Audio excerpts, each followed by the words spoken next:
Amigos y amigas, bienvenidos, bienvenidas a Cuestión de Enfoques. Soy Miguel Cáliz Martínez. Estamos desde ICN, una nueva conciencia, transmitiendo para el país, para toda la región. Contentos de estar nuevamente con ustedes para conversar con los protagonistas de las noticias, con las personas que hacen los titulares en los medios de comunicación, en redes sociales, en medios de comunicación escritos, radiales, televisivos, esos temas que usted conversa con su familia, que conversa con los amigos y que usted puede seguir a través de las redes sociales en ICN, icn.digital y en la página web de ICN, www.icndigital.com. Hoy vamos a hablar de un tema que nos hace conversar mucho, nos genera incertidumbre, nos genera expectativas. Vamos a hablar sobre inseguridad, vamos a hablar sobre crimen organizado, vamos a hablar sobre los retos de la región, los retos del país en estos temas. Y para conversar sobre ello tenemos vía remota desde algún lugar en los Estados Unidos al buen amigo Stephen Dudley. Él es codirector y cofundador de Inside Crime. Inside Crime es un tanque de pensamiento que se dedica a la investigación sobre temas de crimen organizado, de inseguridad, narcotráfico. Y Stephen, que ha accedido a colaborar con nosotros ahora, pues aparte de ser el codirector y cofundador, es autor de libros, es periodista, tiene un profundo conocimiento sobre la región latinoamericana, tiene una licenciatura en historia latinoamericana de la Universidad de Cornell, tiene además un máster en estudios latinoamericanos de la Universidad de Texas en Austin y además de un impresionante currículum. Gracias, Stephen, por acceder a acompañarnos en Cuestión de Enfoque. Saludos hasta los Estados Unidos. Saludos, Miguel. No hay ningún secreto sobre mi lugar de donde vivo. Vivo en Washington, D.C. Entonces, le saludo desde Washington, D.C. Bueno, vamos a hablar un poquito. Cuéntanos, Stephen, ¿qué es Inside Crime? Para las personas, los que nos movemos en temas de análisis político, temas de seguridad, temas de país y de la región, conocemos de Inside Crime. Cuéntanos un poquito, ¿qué es Inside Crime para las personas que están viendo el programa? Bueno, Miguel, hace 15 años yo con otro compañero, que los dos éramos periodistas, nosotros vimos un vacío en la información que había alrededor del crimen organizado. Y entonces intentamos llenar ese vacío y creamos Inside Crime. Es decir, que nosotros lo que hacemos es buscar información y conocimiento y entendimiento mayor sobre el flagelo del crimen organizado. A lo largo de los años también hemos estado añadiendo otro aspecto de nuestro trabajo, que es analizar cómo los mismos estados están enfrentando ese flagelo. Pero eso es básicamente lo que hace Inside Crime. Todo lo que hacemos es buscar información y publicar información de cómo funciona el crimen organizado en esta región, en lo que nosotros decimos las Américas, ¿no? Y para nosotros las Américas es desde Canadá hasta Argentina. Stephen, tú has sido miembro del Miami Herald, has reportado de prácticamente toda la región latinoamericana, te conoces como el palmo de la mano estos países, y lo primero que surge como pregunta, después de más de 20 años de experiencia como periodista en la región, ¿por qué razón, a pesar de todos los esfuerzos que se han realizado regionalmente, distintas iniciativas, pareciera que el fenómeno, lejos de menguar, se incrementa y genera más y más problemas? Yo creo que lo que no entendemos cuando hablamos de crimen organizado es que es algo orgánico y se liga a muchos aspectos de nuestra vida cotidiana y de las dinámicas macros que están pasando en la región. Les doy un ejemplo que salió hoy en la reunión de noticias que tenemos en Inside Crime todos los días. Las pesticidas y contrabando de pesticidas en Brasil, ¿no? Brasil es un poder gigante y cada vez más en el sector de agrícola. Entonces, hay cada vez más demanda para estos pesticidas.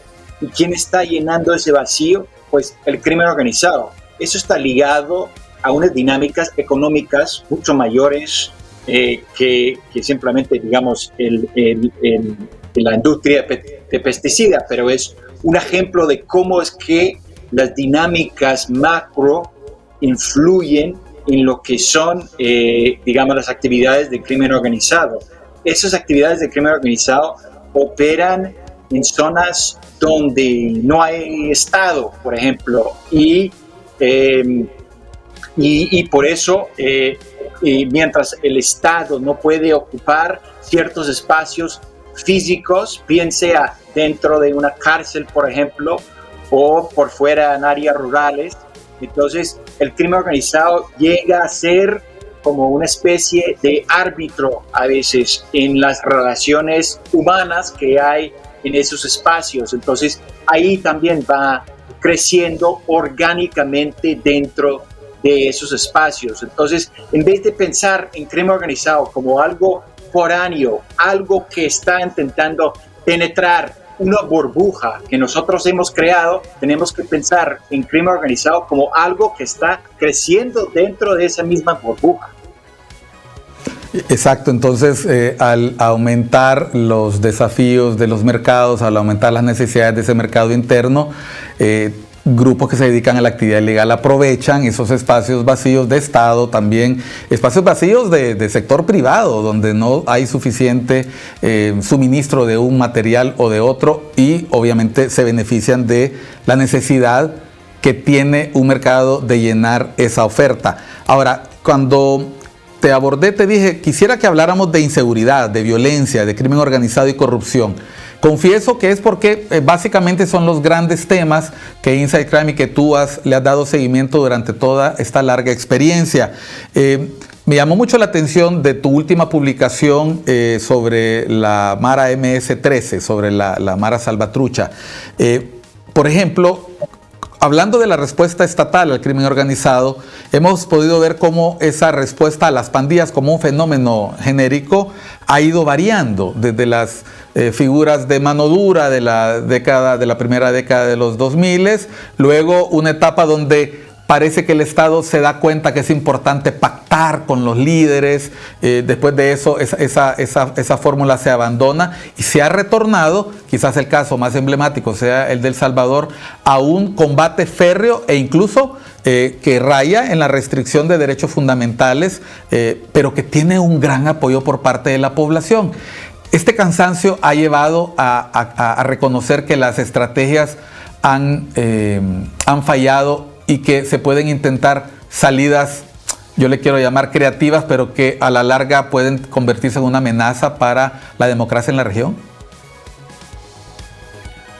Yo creo que es una pregunta fundamental para cualquier política pública frente al crimen, porque hay la realidad y hay la retórica. En cuanto a la retórica, se ha ido variando las maneras de enfrentar grupos como las pandillas. Esa es la retórica. La realidad de dónde ponen los estados, los recursos, los refuerzos, la infraestructura, es en la cuestión de mano dura. Ese aspecto de mano dura realmente no ha variado tanto como da la idea de pactar. Ha sido un constante desde que los Estados Unidos más o menos creó esa estrategia a finales de los años 80 en Los Ángeles y siguiendo los años 90 en Estados Unidos, y luego empezaron a deportar esos mismos pandilleros a muchos lugares, pero más que todo a países en Centroamérica como El Salvador, Honduras y Guatemala, donde crecieron las pandillas, y luego el mismo Estados Unidos comenzó a exportar su estrategia de mano dura a esos mismos países y no lo han abandonado. Digamos, ellos han seguido más o menos esa línea. Ahora, mientras tanto, ha habido intentos de hablar o, entre comillas, negociar o pactar con varios grupos pandilleros en varios momentos. Pero ese tipo de negociaciones pueden seguir a la par que tú sigues la parte de mano dura, ¿no? Parte del garrote, ¿no? Entonces tienes garrote y tienes zanahoria. Entonces esa parte sigue, de hecho es una parte importante de esa negociación. Tienes que mostrar que tienes poder mientras negocias. Entonces puede que hayan existido o coexistido a la vez esa parte de mano dura y esa parte de negociaciones. Y eso es lo que hemos visto, porque realmente no han cambiado sustancialmente dónde van los recursos, cuántos policías están, qué lugares o barrios están ocupando con fuerzas armadas, etcétera, etcétera. Eso ha seguido a la par con la idea que podemos también ver cómo mitigamos esa presión de las pandillas a través de una negociación. Y entonces eso han sido los procesos. Mencionaste algo muy interesante, retórica y realidad.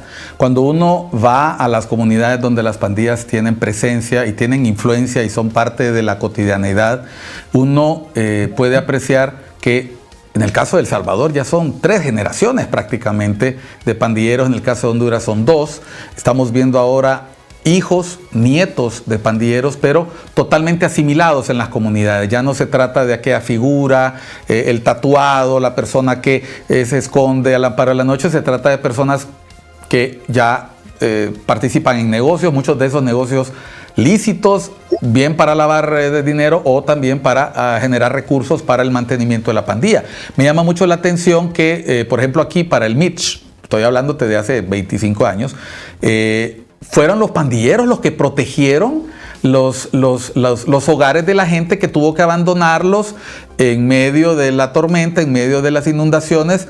Eso generó mucha simpatía hacia los miembros de las pandillas y pareciera que hubiera 2 discursos. El discurso, obviamente, un discurso que teme la parte más hostil, grosera, criminal de la agrupación, pero también una asimilación en la comunidad donde muchos de los muchachos no ven extraño convivir con un pandillero que además les conduce el mototaxi o saben que es dueño de la pulpería.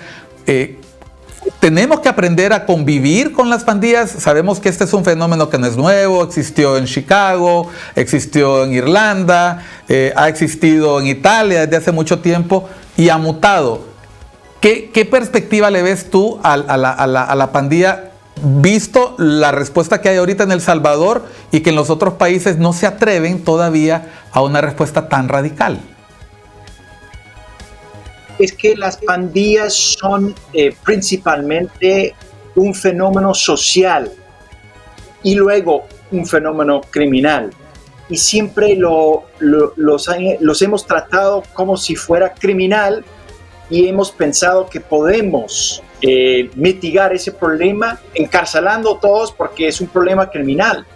Pero lo que representa la pandilla a los pandilleros comunes y corrientes no es la gran oportunidad de ser el narcotraficante más grande del mundo. De hecho, la mayoría de estos pandilleros viven en la pobreza, igual que los que viven alrededor de ellos, ¿no? Lo que están buscando es un grupo social, es una comunidad. Y lo que hace falta cuando enfrentamos las pandillas es un plan para crear comunidades que pueden competir con la comunidad que se está creando dentro de la pandilla. Ahora, esa comunidad es perversa. Esa comunidad tiene algunas motivaciones muy perversas, como es subir las escalas por actos de violencia. Esos son incentivos perversos, eso lo reconocemos, pero igual tenemos que reconocer que es una comunidad. Y para poder competir con esa comunidad hay que crear otras comunidades, ¿no? Por eso lo interesante de que la única salida de las pandillas es a través de la iglesia evangélica, principalmente. ¿Y por qué? Porque lo que representa es otra comunidad y una manera de construir o organizar su vida, ¿no? Es bajo la sombrilla de la iglesia, ¿no? Pero eso es como un buen ejemplo de cómo una comunidad puede competir con otra comunidad. Y no es una cuestión de encarcelar entre más encarcelas, más ganas la guerra. No estás ganando la guerra, digamos, a largo plazo. Es una visión muy cortoplacista si no vas creando esas comunidades que pueden competir contra las otras comunidades perversas y criminales. Y comunidades donde hay posibilidad, como tú lo has mencionado, de ascenso social, de aceptación pública y de mejora en condiciones de vida, porque muchas veces, y lo sabemos quienes en algún momento hemos trabajado en la temática, es uno de los pocos motivos para abandonar la pandilla que las pandillas aceptan, es que tomó el camino de Dios. Aunque no te protege contra la pandilla contraria, la pandilla acepta eso como una salida legítima siempre y cuando te mantengas en ese espacio que tú has mencionado. Vamos a ir a unos mensajes, vamos a volver a Cuestión de Enfoques. Estamos hoy con Stephen Dudley, codirector y cofundador de Inside Crime. Es un tanque de pensamiento que hace periodismo, que hace investigación en la región sobre el fenómeno de la inseguridad, la criminalidad, la corrupción, la violencia en las Américas. Estamos en Cuestión de Enfoque. Volvemos después de unos mensajes.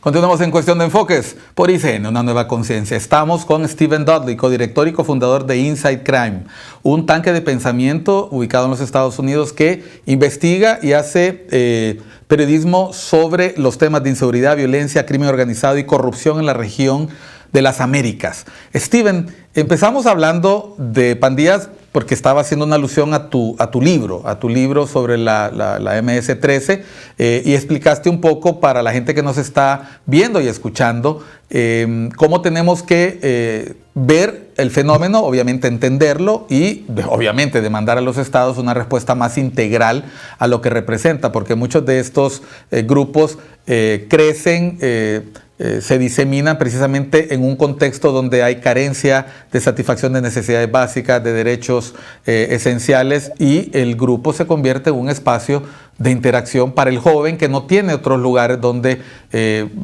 hacerlo. No tiene la escuela, no tiene el colegio, no tiene un trabajo, y se convierte en una comunidad que le permite ascenso y le permite reconocimiento público. No es la única actividad que ha florecido en la región.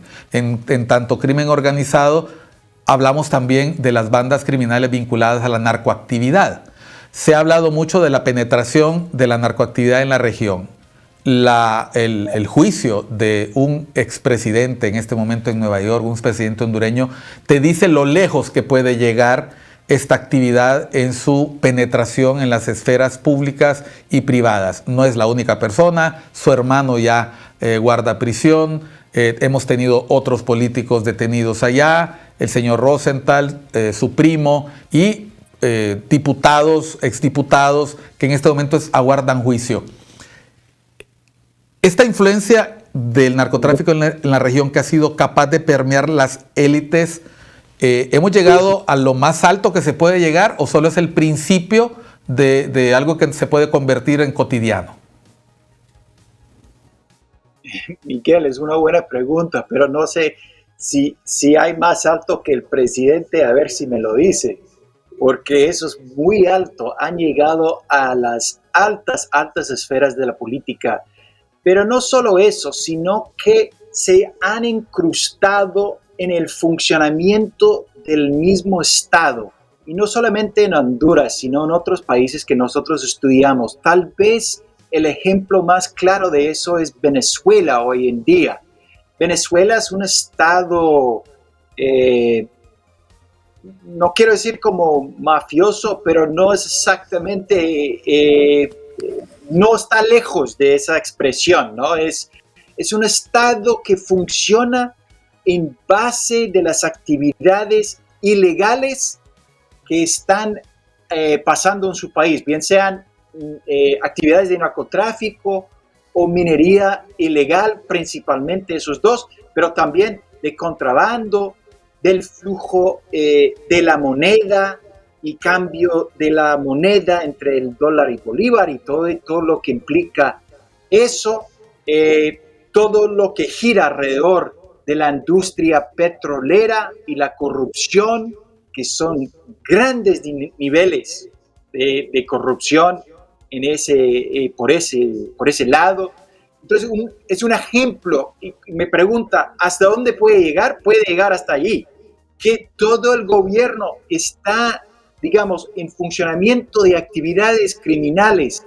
Ahora, en el caso de Venezuela y otros casos que hemos estudiado, como Guatemala, se forman normalmente en bloques. Es muy difícil que haya una jerarquía muy estricta en eso. Entonces, se forman en bloques y cada bloque tiene digamos, su área de interés y trabajan en esa área de interés, bien sea contrabando, narcotráfico, tal vez control de las cárceles, cigarrillos. Es que hay una variedad de economías criminales donde se pueden meter, pero se dividen en bloques y tienen como una especie de cooperativas. En la manera que se vaya criminalizando el Estado, no hay ninguna parte del Estado que tenga interés en justicia de ninguna otra parte del Estado.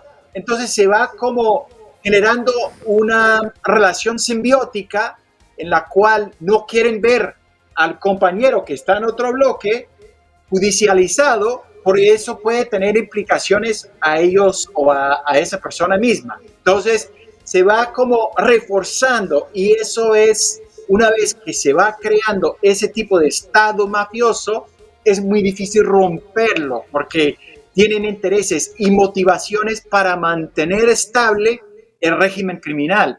Y eso es la máxima expresión de la criminalidad en un país. Lo vemos, en parte lo veíamos en Guatemala, hemos visto ejemplos como en Venezuela, saliendo de la región, por supuesto, Rusia es un buen ejemplo de eso. Entonces, es ese tipo de expresiones de criminalidad que más nos preocupa. Voy a reaccionar a tu comentario. En algún momento recuerdo que quienes seguimos noticias internacionales nos sorprendía las acusaciones, las mutuas acusaciones que se hacían Ernesto Samper y Andrés Pastrana de haber tenido financiamiento ilícito en sus campañas. De eso ya pasaron 20 años, ¿no? Y ahora, cuando tú decías, ¿puede haber algo más alto? Claro que puede haber algo más alto. Varios presidentes de la región en la misma situación. Porque en este momento, cuando tú ves involucrado o en proceso de ser juzgado a un expresidente de Honduras, la pregunta que cabe es ¿cuántos más en la región, cuántos más en el país, cuántas otras personas podrían estar vinculadas? Y hemos visto que hay alcaldes, hay diputados, hay miembros del sector privado, partidos oficialistas, partidos de oposición en un solo país, pero sabemos que así como el Triángulo Norte comparte el desafío de las pandillas, podría perfectamente compartir otras dificultades en términos de crimen organizado y podría ser algo más alto. Claro, que las mismas instituciones que les investigan, nacionales e incluso extranjeras, pudieran estar participando de estas actividades porque hayan podido ser permeadas. Esta influencia de la narcoactividad, tú mencionaste recientemente el caso de Venezuela, el caso de Rusia. Ya en el pasado, cuando se traficaba opio, cuando se traficaban heroína, hemos tenido la afectación de los estados nacionales. Estamos llegando a un punto donde prácticamente podemos hablar de la incapacidad de la comunidad internacional de controlar esta influencia. Sí, el régimen antiguo de enfrentar eso era a través de básicamente dos entidades grandes. Una, obviamente, es el gobierno de los Estados Unidos. Y los Estados Unidos se posicionó y se ha posicionado como la policía del mundo. Y la otra entidad son las Naciones Unidas. Y la ONU, de cierta manera, fue la entidad que puso las reglas internacionales para manejar y regular todas las sustancias ilícitas y poner, digamos, la base sobre la cual la gente, los países hacían sus leyes frente a eso. Hay otros actores hoy en día que o quieren obviar de esos dos poderes tradicionales o tienen intereses en subvertir el poder de esas dos entidades. Y ahí estamos hablando de países como la China o Rusia o Corea del Norte, y que no es que quieran como la criminalidad, ¿no? En el caso de la China simplemente está en una pelea por controlar, digamos, ciertos espacios que ellos consideran importantes a nivel económico, ¿no? No es que ellos estén como empujando regímenes criminales. Lo que ellos quieren es negocio, ¿no? Pero en el camino no les importa tampoco que haya cierto tipo de corrupción o actividades criminales. Eso es lo de menos. Entonces ponen menos énfasis en eso.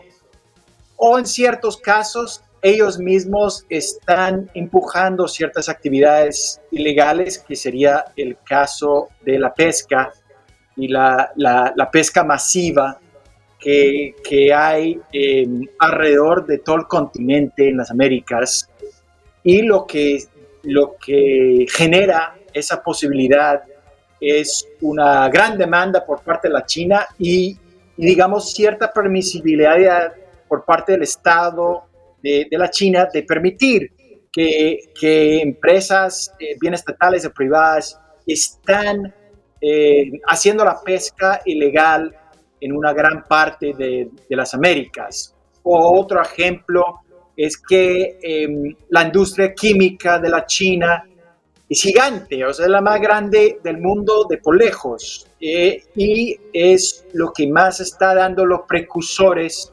químicos a ciertos grupos o operadores criminales en lugares como México para poder fabricar drogas sintéticas como el fentanilo, que es lo que está llegando a Estados Unidos y causando una crisis de salud en los Estados Unidos.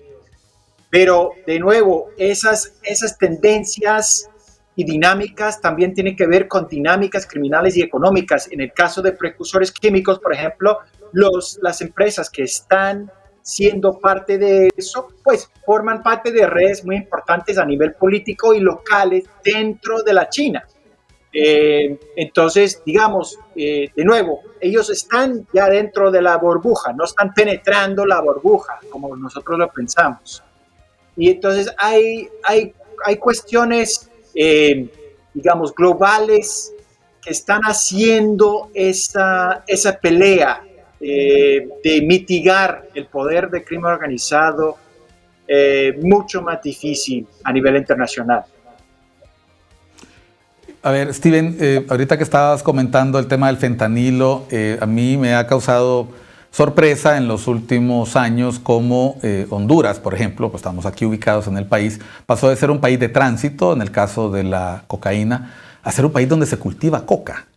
O sea, aunque todavía no encontramos aquí en los mercados mate de coca, como en Bolivia, como en los países productores, aquí quienes saben a lo que me refiero, se puede hacer una infusión que no tiene ningún efecto grave para la salud con la hoja de coca, que mastican de manera milenaria en los Andes los aymaras y los quechuas, las poblaciones originarias de esos países. Sin embargo, aquí no se cultiva para eso y sorprende cómo se ha ido diversificando la actividad del narcotráfico. Ya no solamente es un país de tránsito, un país donde circula la droga, sino que se produce, ya hay precursores, como lo mencionabas tú, hay un trasiego y un contrabando de componentes químicos que facilitan la coca y además la producción de cocaína y además toda la violencia que trae aparejada, porque la protección de esta inversión, porque al final son inversiones que hacen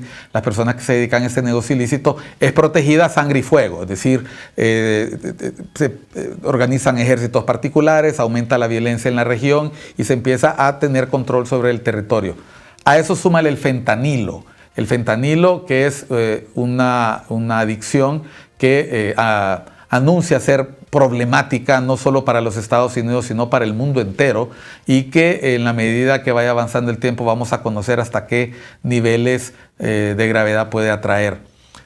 En los estudios que tú has hecho con los colegas de Inside Crime, se hacía prospectiva sobre lo que podía pasar con el negocio del tráfico de estupefacientes. ¿Se vio venir esto o se trata de nuevos retos que demandan nuevas respuestas? Porque estamos ya un poco acostumbrados a hablar de esto, de que hay que atacar el mercado y que hay que atacar solamente el mercado en los Estados Unidos, que mientras haya consumidor va a haber producción. Pero estamos hablando que este es un negocio que, como dice Edgardo Buscaglia, tú seguramente sabes a lo que me voy a referir, está alimentando el mundo financiero global. ¿Qué perspectivas le ves bajo estas dos aristas? ¿Lo miraba venir así o te ha sorprendido también la forma en que está evolucionando? ¿Y qué incentivos puede tener el sector financiero si produce tanto dinero? Sí, de nuevo, tiene que ver con la concepción que nosotros tenemos de crimen organizado, de la idea de que está penetrando esa burbuja cuando creció dentro de la misma burbuja.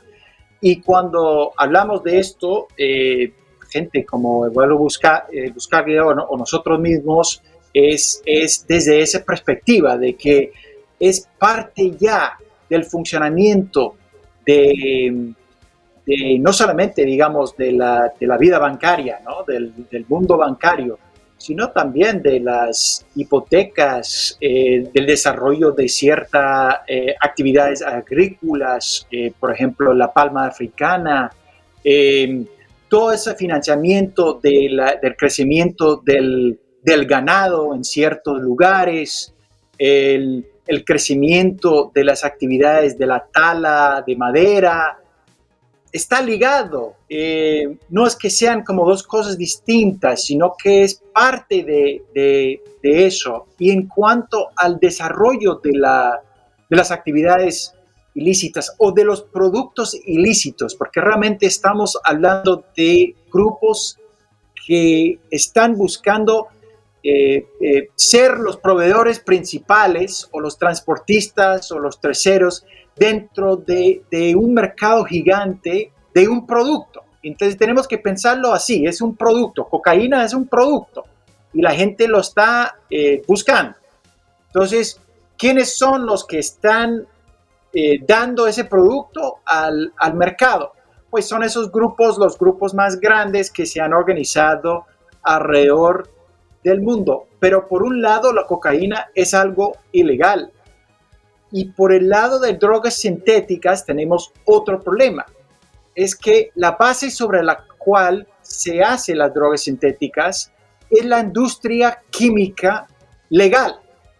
¿Y cómo estamos regulando esa industria química? Porque es una industria gigantesca y entonces no quieres impedir el flujo global de químicos que utilizamos para todos los productos, crema de diente, lo que tú echas en el cabello, digamos, todo lo que tiene que ver con cualquier spray o cualquier shampoo y todos los productos o las medicinas, ¿no? Fentanilo, por ejemplo, es legal y, digamos, no es una cuestión de poner ilegal fentanilo, porque fentanilo ha existido en hospitales durante 50 años o más y ha estado utilizado dentro de ese espacio. La cuestión es cómo regulas los químicos que forman parte de la receta para poder hacer fentanilo en esos espacios, digamos, clandestinos, ¿no? Que no tienen el permiso de crear fentanilo en las grandes cantidades en las cuales estamos viendo fentanilo, ¿no? Pero eso tiene que ver más también con otros productos sintéticos como metanfetamina. Metanfetamina hoy en día duplica el número de consumidores en Estados Unidos que cocaína. O sea que el mercado de metanfetamina en Estados Unidos es el doble del mercado de cocaína en Estados Unidos hoy en día. Entonces, ahí es donde va ese mercado sintético. Pero eso no quiere decir que el otro mercado más como clandestino, que se basa en la producción clandestina digamos, transformando la hoja de coca a cocaína, todo eso se pasa en un mundo clandestino a cambio de la industria química que se está produciendo a nivel legal en empresas grandes. Pero por este lado, este mercado también sigue creciendo. Entonces, no es que un mercado reemplace el otro mercado 100%, se van creciendo los dos paralelamente. Y eso es el reto. Ahora los gobiernos tienen que enfrentar químicos que tienen que regular mejor, a la vez tienen que seguir impidiendo la manera que puedan la transferencia de en ese otro mercado más ilegal, más clandestino. Entonces tienen que enfrentar los dos retos a la vez y es muy difícil. Bueno, y se convierte en un reto para la institucionalidad. Tiene que tener instituciones fuertes, autoridades preparadas y además blindadas para la corrupción. Vamos a hablar sobre eso, sobre cómo la corrupción, porque es un tema que Inside Crime también ha investigado, cómo la corrupción se convierte en un espacio propicio, además de esa debilidad estatal, para que florezca las actividades del crimen organizado, la actividad ilícita de grupos como las pandillas. Y un detalle que te comenté que íbamos a hablar, el fenómeno migratorio que hemos visto en el tapón del Darién y que se ha vuelto algo ya permanente en la zona debido a circunstancias muy variadas, se ha encontrado precisamente con un ambiente de institucionalidad precaria y con mucha corrupción, que están aprovechando las redes ilícitas para traficar quizás el bien más preciado que tenemos en el mundo, y es las personas. Volvemos después de unos mensajes a Cuestión de Enfoques con Stephen Dudley, codirector y cofundador de Inside Crime, acá por ICN, una nueva conciencia.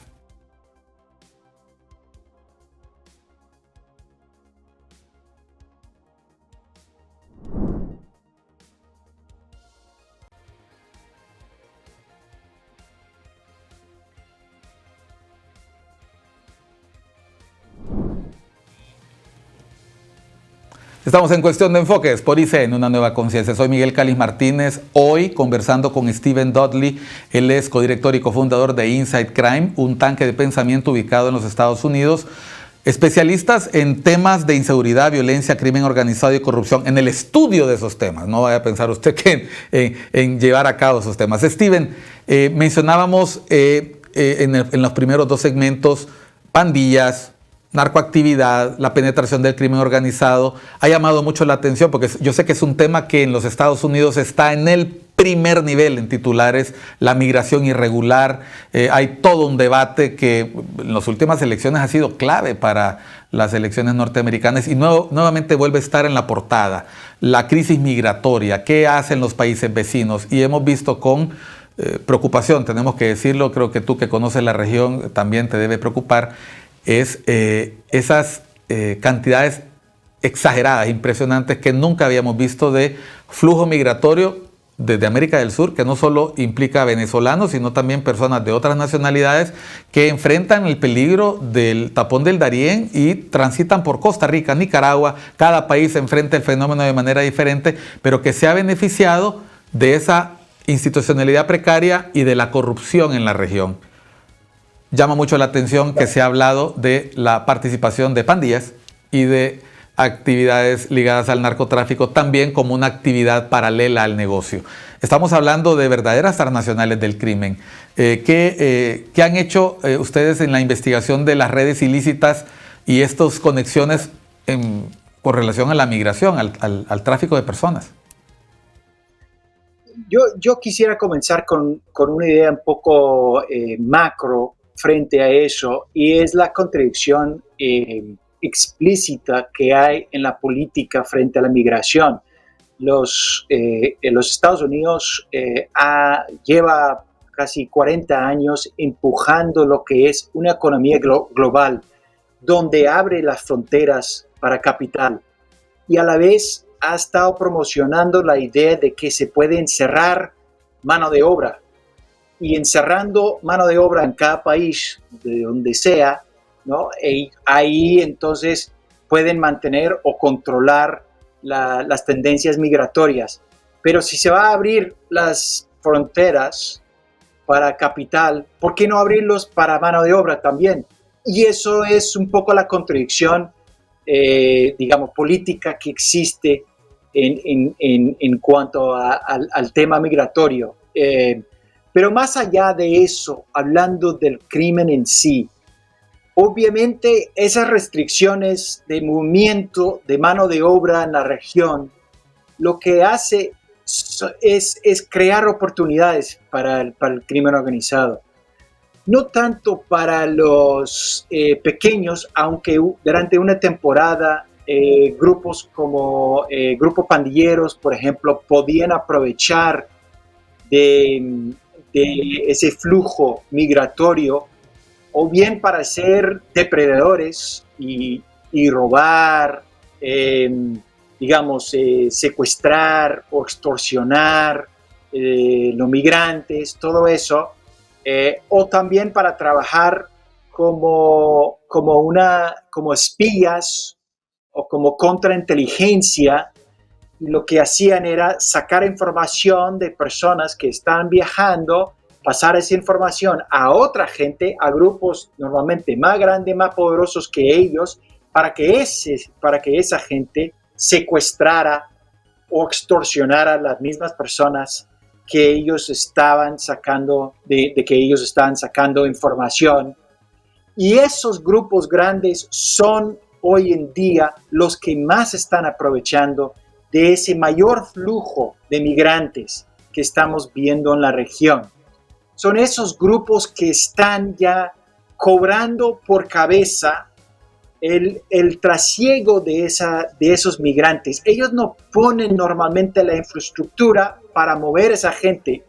En la misma infraestructura, muchos casos los mismos coyotes y mismos grupos, digamos, de tráfico humano, ¿no? Que están ayudando a mover gente, pero tienen que pasar por unos espacios controlados por esos grandes grupos de crimen organizado que van cobrando, entre comillas, pequeñas cantidades, $100 por cabeza, por ejemplo, y con eso, pues te imaginas, con el flujo actual de personas, si estás cobrando 50 o $100 por cabeza, ¿no? De gente que está pasando por tu zona, que está bajo tu control, estamos hablando de millones y millones de dólares, ¿no? Por hacer relativamente nada, ¿no? Digamos, simplemente por cobrar, por utilizar ese espacio. Y esa es la economía ilegal, que más está creciendo en la región hoy en día. Es una economía que increíble, tanto que hemos visto la destrucción del Darién en 2 años. Es tan, importante para ellos y para varios, no es un solo grupo que controle el Darién, por supuesto, pero es tan importante que puede hasta destruir una área geográficamente hablando como el tamaño de Olancho o más. O sea, es un área muy grande donde se ve ese flujo, y eso viene de esa economía ilegal que se ha ido dando bajo esas condiciones económicas macros sobre la cual yo comencé ese discurso, ¿no? Por eso yo comienzo con la idea de que no está permitido. y al no estar permitido, lo que vas creando son oportunidades para esos grupos criminales. Un área, Steven, que la carretera panamericana evitó de manera consciente y que el tráfico cotidiano, como tú dices, la diferencia entre la realidad y la retórica, lo que no hizo una carretera panamericana lo está haciendo el ser humano por necesidad e impulsado por estas redes ilícitas. Cuando uno ve la dimensión de estos problemas, hemos mencionado apenas 3, hay otros, tú mencionaste la pesca ilegal, mencionaste el tráfico de precursores químicos, medicinas, etcétera. Pareciera que se trata de un problema que solo se podría abordar de manera integral entre distintos países, en esfuerzos conjuntos. No solamente los países de tránsito, en el caso nuestro, sino también México, Estados Unidos, los países que están también en el Caribe. ¿Cómo valoras en este momento la respuesta y qué impacto puede tener el cambio de gobierno en Estados Unidos en caso de que no ganara la administración Biden? La respuesta es desorganizada, la respuesta es parcial, la respuesta es, es pésima, no hay respuesta. Y en parte no hay respuesta porque no hay un consenso alrededor del derecho de una persona de cruzar fronteras, de buscar otras oportunidades. No hay consenso y parece que hay cada vez más como racismo en contra de las personas que en su gran mayoría están buscando otras oportunidades o están huyéndose de situaciones muy difíciles.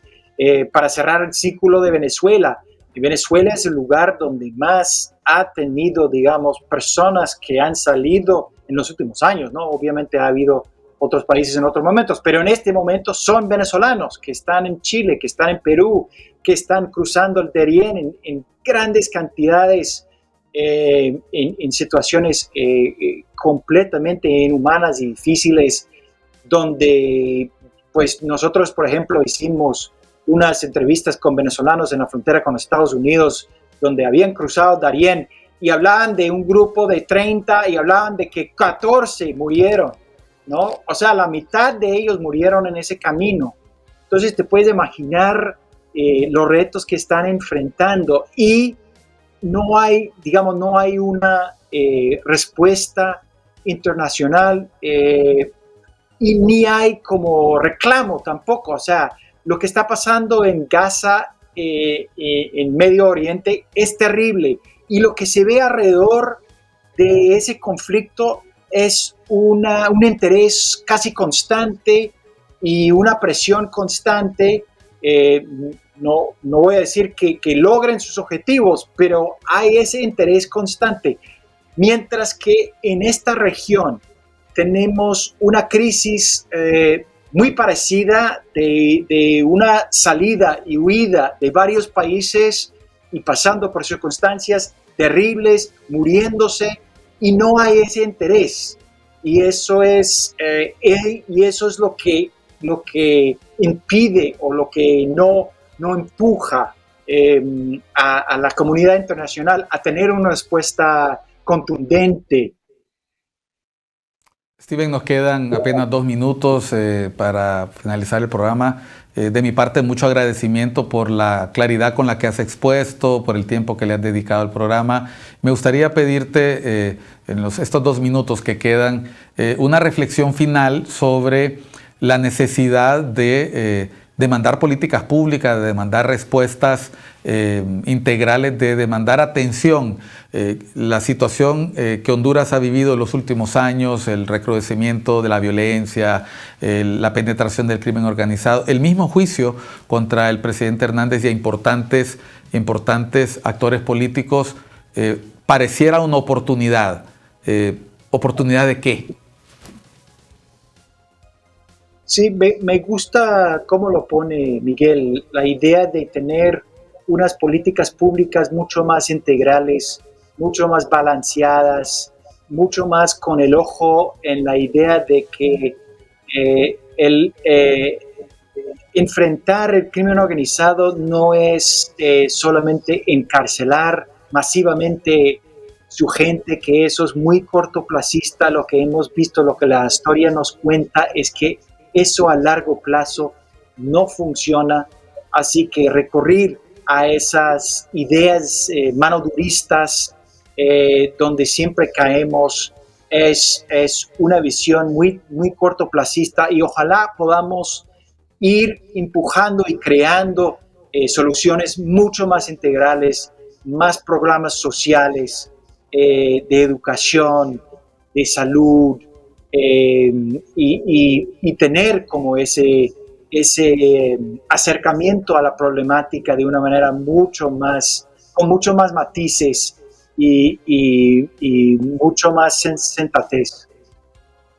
Bueno, parte de ustedes con Inside Crime colaboran a una mejor comprensión del fenómeno, y esa es una invitación que le quiero hacer yo a la audiencia, a las personas que han estado con nosotros hoy, que están viendo este programa en las plataformas en días después, porque queda ahí en la plataforma, en YouTube, la puede usted ver en otra oportunidad. Siga la página de Inside Crime. Vamos a poner en este momento la página de Inside Crime, la vamos a ubicar para que usted pueda buscar información, infórmese, comprenda el fenómeno, sepa si sus autoridades y nuestras autoridades están dando una respuesta integral y una respuesta, como dice Steven, que toma en cuenta que hay que prevenir el fenómeno, que hay que trabajar en él, y que lo que hoy no se haga tendrá impacto en 10, 15 años, como hoy todo lo que está ocurriendo es el impacto y consecuencia de lo que no se hizo hace 30, 20, 10, 5 años.